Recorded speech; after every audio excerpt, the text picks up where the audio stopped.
आपण बाजारतळामध्ये आलेलो आहोत आणि नेवासा मतदारसंघामधला हा बाजारतळ देखील मुख्य भाग आहे। या ठिकाणी आपण अनेक लोक आपल्यासोबत जोडले गेलेले आहेत आणि त्यांच्याकडून आपण भूमिका जाणून घेणार आहोत की नेमकं या मतदारसंघामध्ये कोण बाजी मारणार आहे। या मतदारसंघामध्ये महायुतीचे उमेदवार, महाविकास आघाडीचे उमेदवार तसंच अपक्ष उमेदवार अशी मोठी लढाई या ठिकाणी आपल्याला पाहायला मिळते आणि 2024च्या या विधानसभेच्या निवडणुकीमध्ये कोण बाजी मारते आपण पाहणार आहोत। या ठिकाणी आपल्यासोबत काही महिला देखील जोडलेल्या आहेत। ताई नमस्कार, टाइम्स ऑफ अहमदनगरमध्ये आपलं स्वागत। तुमचं नाव सांगा। अर्चना म्हस्के। कुठं राहिला तुम्ही? बाजारतळ। काय वाटतं तुम्हाला एकंदरीत या विधानसभेच्या निवडणुकीमध्ये कोण निवडून आलं पाहिजे आणि त्यांनी काय कामं केली पाहिजे, काय विकास केला पाहिजे, काय अपेक्षा आपली? सगळी कामं केली पाहिजे जी गरिबांसाठी चांगली आहेत ती। कोण निवडून आलं पाहिजे? शिवसेना। कोणती शिवसेना? दोन शिवसेना आहे, त्याच्यामध्ये एक उद्धव बाळासाहेब ठाकरेंची आहे आणि एक एकनाथ शिंदेंची आहे। कोणती शिवसेना तुम्हाला वाटतं निवडून आली पाहिजे? उद्धव बाळासाहेब ठाकरे। उद्धव बाळासाहेब ठाकरे गटाचा उमेदवार कोण माहिती तुम्हाला? गडाख साहेब। नक्कीच गडाखांकडे त्यांचा कौल आहे। आपल्यासोबत अजून एक ताई आहे, त्यांच्याशी आपण बोलणार आहोत। तुमचं नाव सांगा। वैशाली सुनील बर्डे। राहायला कुठे तुम्ही? बाजारतळ। काय वाटतं तुम्हाला की कोण निवडून आलं पाहिजे आणि त्यांनी कशा पद्धतीने काम केलं पाहिजे? शिवसेना। कोणती शिवसेना? दोन शिवसेना, एक शिवसेना उद्धव ठाकरेंची आहे आणि एक शिवसेना एकनाथ शिंदेंची आहे। उद्धव ठाकरे। शंकरराव गडाख आले पाहिजे। हो। तुम्हाला काय वाटतं? आम्हाला तेच वाटतं, पण आमचे कामं केल्या पाहिजे। काय काय कामं तुमचे बाकी आहेत? आता हे असे पोरं नोकऱ्याला नाही, काय नाही, असे कामं करून खायचे शेतीत, कसं करायचं ते आम्ही? शेती करता तुम्ही? मग रोज मंजुरी, शेती सुद्धा नाही आम्हाला। मग काय अपेक्षा आहे तुम्हाला उमेदवाराकडे? मग आमच्या पोरांना काहीतरी हे करावा, नोकरी द्यावी? मला मग काही का आम्हाला शिकलेले पडले कर मंजुरी करायची। काय वाटतं कोण निवडून आलं पाहिजे? मग तेच आल्या पाहिजे। कोण? हे शंकरराव गडाख। गडाखांकडे कौल चांगला आहे महिलांचा। अजून एक माझी अपेक्षा तीच आहे की माझा मुलगा काहीतरी कामाला लावला पाहिजे त्यांनी। काय करतो तुमचा मुलगा? माझा मुलगा त्याची 13वी झालेली आहे, पण सध्या काही नाही करीत तो।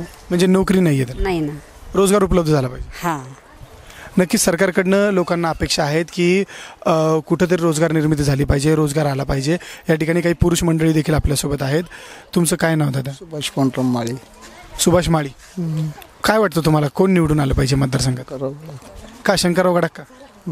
चांगले काम, चांगले करतात आमचे। काय काय कामं प्रामुख्याने त्यांनी केलेली आहेत? बरेच काम केलेले कामं। काय सांगू शकाल? नाही, एवढं नाही सांगू शकत।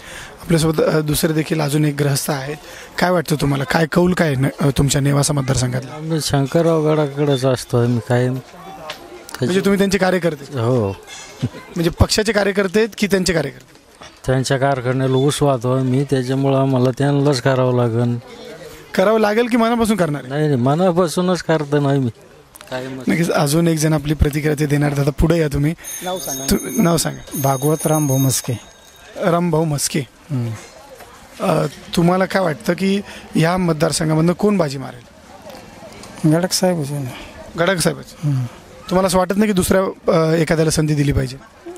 नाही ना, त्यांचं ते बोलता येत नाही जास्त, त्यांना बोलता येत नाही आहे जास्त, परंतु त्यांचं देखील असं म्हणणं आहे की ते दिव्यांग बांधव आहेत आपल्यासोबत, परंतु त्यांचं देखील म्हणणं आहे की गडाखांकडं त्यांचा कौल कुठंतरी जास्त जातोय। वेगवेगळ्या ठिकाणी आपण गेलेलो आहोत। आपण ह्या मतदारसंघामध्ये, नेवासा मतदारसंघामध्ये बाजारतळामध्ये आलो, सगळीकडे गेलो, आपण वेगवेगळ्या ठिकाणी जाऊन लोकांच्या प्रतिक्रिया घेतलेल्या आहेत आणि लोकांना आपण एकंदरीत विचारतोय की ह्या ठिकाणी 3 जण प्रामुख्याने निवडणूक लढवत आहेत। महत्त्वाच्या लढती आपण मानल्या जात आहेत, परंतु त्या लढतीमध्ये कोण निवडून येईल, कोणाचा कौल कोणाकडे असेल, जनतेचा कौल कोणाकडे असेल आणि जनता कोणाला निवडून द्यायची इच्छा व्यक्त करते हे आपण जाणून घेत आहोत। आपण अशाच अजून प्रतिक्रिया लोकांच्या घेणार आहोत आणि लोकांकडे जाऊन आपण त्यांच्या मनामध्ये काय आहे आणि त्यांच्या काय अपेक्षा उमेदवाराकडनं आहे ते जाणून घेणार आहोत। बाजारतळामध्ये आपण फिरत असताना आपण या ठिकाणी ग्राउंडवर आलेलो आहोत आणि ह्या ग्राउंडवर काही मुलं क्रिकेट खेळत आहेत आणि ह्या क्रिकेट खेळत असताना या मुलांना या ठिकाणी आपण त्यांच्याशी चर्चा करायला आलेलो आहोत। मुलांनी आणि तरुणांनी खेळलं पाहिजे, त्यांनी स्वस्थ ते राहतात आणि हे मुलं खेळत असताना आपण त्यांच्याकडे आलो आहे। आपण त्यांना एकंदरीत जाणून घेणार आहोत की एकंदरीत त्यांना काय अपेक्षा आहेत आणि एक तरुण म्हणून त्यांना कसं वाटतं की नेवाशाचा विकास कसा झाला पाहिजे, प्रगती कशी झाली पाहिजे। एकंदरीत या तरुणांसोबत आपण आज चर्चा करणार आहोत। तुमचं नाव सांगा? ज्ञानेश्वर मोठे। काय करता ज्ञानेश्वर तुम्ही? TYला आहे, कॉलेजला आहे? हां। काय वाटतं तुम्हाला, एक तरुण युवक म्हणून तुम्हाला काय वाटतं की कसं आपलं शहर असलं पाहिजे किंवा आपला मतदारसंघ कसा असला पाहिजे? या ठिकाणी असं वाटतं का तुम्हाला की पुण्यामध्ये क्रिकेट ग्राउंड्स आहेत, मोठमोठे ग्राउंड्स आहेत किंवा मोठमोठे स्कूल्स आहेत, असं तुम्हाला वाटतं, गार्डन्स असतील मोठमोठे, असं शहरामध्ये डेव्हलप झालं पाहिजे असं वाटतं? हो, झालं पाहिजे. एक तरुण म्हणून तुम्हाला काय वाटतं, तुमच्या डोक्यात काय प्लॅनिंग आहे की शहरामध्ये काय गोष्टी आल्या पाहिजेत? ग्राउंडच्या बाबत का? हां, झालं पाहिजे ग्राउंड.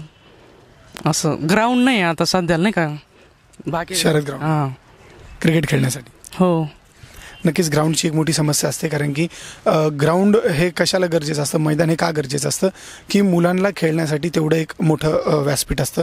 आपल्यासोबत अजून काही लोक आहेत. तुमचं नाव सांगा दादा. सचिन गायकवाड. तुम्ही काय करता? मी व्यावसायिक शिक्षक आहे. आता शाळेतून आलो, सुट्टी झाली माझी. शाळा सुटल्यानंतर दैनंदिन आम्ही इथं ग्राउंडवर जमा होतो, क्रिकेट वगैरे खेळतो.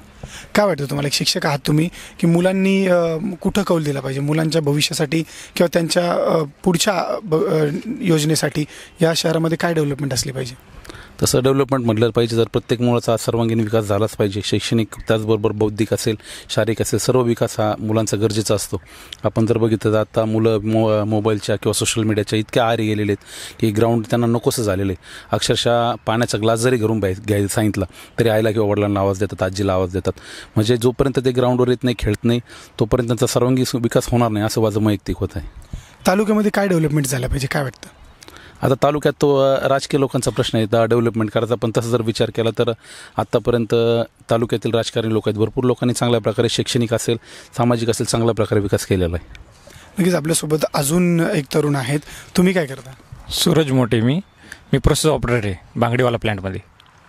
तुम्हाला काय वाटतं की एकंदरीत या तालुक्यामध्ये आता मोठी लढाई आहे, गडाख आणि त्याच्यानंतर लंघे आणि तुमच्या अजून एक तिसरे उमेदवार आहेत, या सगळ्यांमध्ये तुम्हाला काय वाटतं मुरकुटे, गडाख आणि लंगेंमध्ये कोण निवडून येईल? शंकरराव गडाख. शंकरराव गडाखांना का पसंती तुमची? माणूस चांगला आहे, कामाचा माणूस आहे, म्हणजे विकास करतो, रस्ते बिस्ते असतील, गावाची कामं असतील, काम चांगलं करतो माणूस. एक तरुण म्हणून तुमची त्यांच्याकडनं काय अपेक्षा आहे? पोरांसाठी नोकरीचं असं कामं पाहिजे, चांगले भेटतात माणसं, संस्था आहे, शाळा संस्था आहे, कारखाना, एज्युकेशन हे, त्याच्यामुळे अडचण नाही तिथं काही. गडाख जर निवडून आला तर भविष्यात तुम्हाला असं वाटतं की ते अजून विकासाला चालना देतील, भर देतील? हा, चालना देतील, भर देतील आणखीन. तुम्हाला असं वाटत नाही की नवीन एखाद्या उमेदवाराला संधी दिली पाहिजे? नाही, माणूस चांगला असल्यावर नवीन उमेदवाराची काही गरजच नाही ना. नक्कीच हे तरुण आपल्यासोबत बोलत होते आणि त्यांचं असं म्हणणं आहे की माणूस जर चांगला असेल तर नवीन उमेदवाराला संधी द्यायची गरज नाही. आणि युवकांच्या संदर्भामध्ये प्रत्येक उमेदवाराने या युवकांच्या संदर्भामध्ये एक मॅनिफेस्टो काढला पाहिजे. मुलांसाठी, युवकांसाठी, तरुणांसाठी मैदान दिलं पाहिजे, क्रीडांगण दिलं पाहिजे, बगीचे व्यवस्थित डेव्हलपमेंट केले पाहिजे किंवा अजून महिलांसाठी काय करता येईल याच्यासाठी त्यांनी प्रयत्न केले पाहिजे. राजकारणाच्या पलीकडं समाजकारण केलं पाहिजे, जातीपातीच्या राजकारणाच्या पलीकडे त्यांनी वावरलं पाहिजे, जातीपातीच्या राजकारणाच्या पलीकडे जाऊन त्यांनी विकासाचं धोरण आणि विकासाचं राजकारण केलं पाहिजे. हेच आम्ही ह्या उमेदवारांना एक आमच्याकडनं सांगू इच्छितो. आणि ह्या उमेदवारांनी आपल्या भारतासाठी, आपल्या मतदारासाठी काय काम करता येईल ह्याच्यासाठी अनेक लोकांचे सल्ले घेतले पाहिजे. या सगळ्या गोष्टींमधनं ह्या भारताचा आणि राज्याचा, महाराष्ट्राचा आणि गावाचा विकास होऊ शकतो. आणि अशाच नवीन नवीन घडामोडींसोबत आपण पुन्हा एकदा एकीकडे जाऊयात आणि त्यांच्याही प्रतिक्रिया घेऊयात. त्यासाठी पाहत राहा Times of Ahmednagar. Doctor Sandeep Surana यांचे city care multi speciality hospital, 25 बेडचे सुसज्ज अद्ययावत अतिदक्षता विभाग, अपघात व ट्रॉमा सुसज्ज युनिट, रेडिओ डायग्नोस्टिक विभाग, डिजिटल एक्स-रे, सुसज्जित वातानुकूलित operation theatres, computerised pathology lab, पूर्णवेळ डॉक्टर, स्वतंत्र बर्न वॉर्ड, सर्व सोयी सुविधांनी युक्त असं अत्याधुनिक यंत्रणांनी सज्ज डॉक्टर संदीप सुराणा यांचे city care multi speciality hospital.